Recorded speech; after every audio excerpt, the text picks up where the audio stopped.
What happens when a young elephant unexpectedly falls into a pit filled with rainwater? The village gathered to rescue him, but what happened in the next few minutes left everyone speechless. The afternoon air was heavy, thick with moisture as clouds gathered low above the treetops. The ground smelled of wet earth, and the distant call of birds broke the silence now and then. It was the kind of stillness that often precedes a storm. Then, from deep within the forest came a sound that shattered the quiet, a deep, guttural roar, followed by the violent splash of water. At the edge of a clearing lay an old excavation pit, long forgotten by those who had dug it. Rains had turned it into a pool of muddy water, hidden beneath tangled grass and vines, and in that pit a young elephant was trapped. His massive body heaved against the slick earthen walls, every attempt to climb ending in a slide back into the dark water. His breath came in harsh bursts, trunk flailing above the surface, spraying droplets into the air as he fought for balance.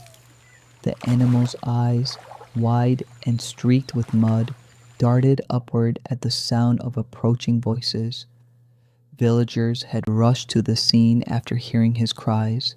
Men, women, and children gathered near the pit, their faces tense with both fear and pity. The elephant's powerful legs churned the water, sending ripples outward, while his trunk reached again and again toward the open air as if searching for an anchor. The pit was too steep, the ground too loose. Every movement sank him deeper into exhaustion. The water lapped against his sides, rising with the steady drizzle now falling from the sky. His cries echoed through the trees, a raw sound of panic that silenced the crowd above. Some of the villagers tried to think quickly. Wooden poles were fetched, ropes unwound from storage sheds. One man shouted to another, "Get the ranger. He knows what to do." The elephant swung his head violently, a surge of water splashing against the pit walls, almost knocking a man off his feet. Fear held the people back. They could see the strength in him, but also the desperation. It was not anger, it was survival. Minutes stretched long. The drizzle turned to rain and the pit filled more. The elephant struggled, his body trembling with fatigue, yet in his eyes there was still fight, a will to live. He raised his trunk again, a hollow trumpet that carried far beyond the forest, drawing even more villagers to the scene. Soon the rangers arrived in an old truck, their boots sinking into the mud as they ran toward the pit. One of them quickly surveyed the scene. He pointed, "Ropes here, make the slope shallower. We do not have much time." Villagers obeyed, moving with urgency. Some began to dig into the wall of the pit with shovels and their bare hands, trying to carve a ramp. Others tied ropes to thick wooden beams, lowering them in a desperate attempt to give the animal leverage. The elephant froze for a moment, breathing heavily. His ears flapped against his muddy sides, his trunk curling towards the ropes. It was as though he sensed the people's intent. Then, with a sudden surge, he pressed his weight against the wall, straining every muscle to find grip. Mud slid away in sheets. The ropes tightened. Shouts echoed around the pit as men pulled together, their hands burning against the fibers. The elephant gave another desperate cry, his massive body shuddering under the effort. And then, for one suspended second, everything seemed to hold. The storm clouds, the voices, the ropes stretched thin. The villagers stood on the edge, their hearts pounding as they watched the animal fight against both water and earth. But what happened next to the elephant was even more unexpected. You will not want to miss this moment. The rain had turned steady, drumming on leaves and filling the air with the smell of wet soil and fresh vegetation. The light was dim now, the sky a dull slate gray.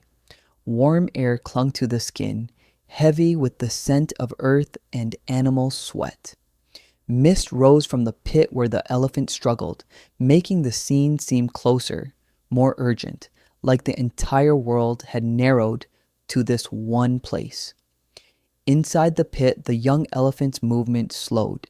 His body trembled with fatigue, his trunk lifting weakly from the water only to fall back again. Each breath was loud and uneven, rising over the patter of rain. His eyes were half lidded, his ears slack against his head. He was fighting, but his strength was draining fast. Around the pit, the villagers moved with a quiet determination. No one spoke unless it was necessary. A ranger knelt at the edge, pushing a thick wooden pole deeper into the muddy wall to anchor the ropes. Another man hauled a coil of rope over his shoulder and threw it towards the animal.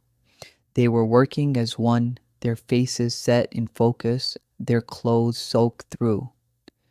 "Pull now," the ranger said simply.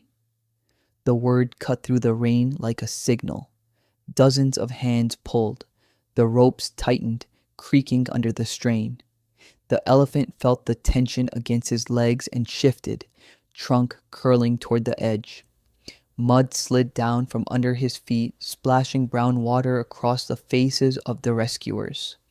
For a moment, it seemed the ropes would snap. The animal paused. His sides heaved. Then he planted one foot against a shallow step of earth carved by the villagers.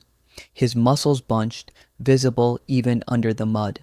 Slowly, with a low rumble from deep in his chest, he pushed upward. People at the edge dug harder, scraping away mud to deepen the ramp. Someone fetched another beam and jammed it into place. The rain made everything slippery, but no one let go. The elephant raised his head and trumpeted again, a sound that rolled across the clearing, raw and unfiltered. His trunk reached higher, curling toward the ropes. With a final surge, he shifted his weight onto the ramp. Earth gave way under him, but held enough for him to take one step, then another. Mud cascaded into the pit as he climbed, his massive shoulders rising above the edge. The rescuers held their breath. Every movement felt like it could tip the balance either way. The ropes pulled taut again. The animal's breathing was loud now, but steadier, driven by instinct. His eyes, once dulled, were focused upward on open space. With a deep groan, he heaved his weight forward. People scrambled back as the ground cracked at the edge. The elephant's front legs found solid soil, his trunk swinging low as he pulled himself further up. Mud and water poured off his body. For a heartbeat, the entire clearing went silent except for the rain. Then he stood, trembling but upright, on the edge of the pit. His chest rose and fell, trunk curling close to his body. Drops of rain and mud rolled down his flanks. Around him, the villagers stayed very still, their hands still gripping ropes that now lay slack on the ground. The elephant shifted his weight, his ears flicking once. The villagers watched, unsure of what would happen next. Every breath, every movement from the animal felt significant. The clearing held its collective breath as if the storm itself had paused. The climax of his story begins right now. Everything will be decided in the next moments.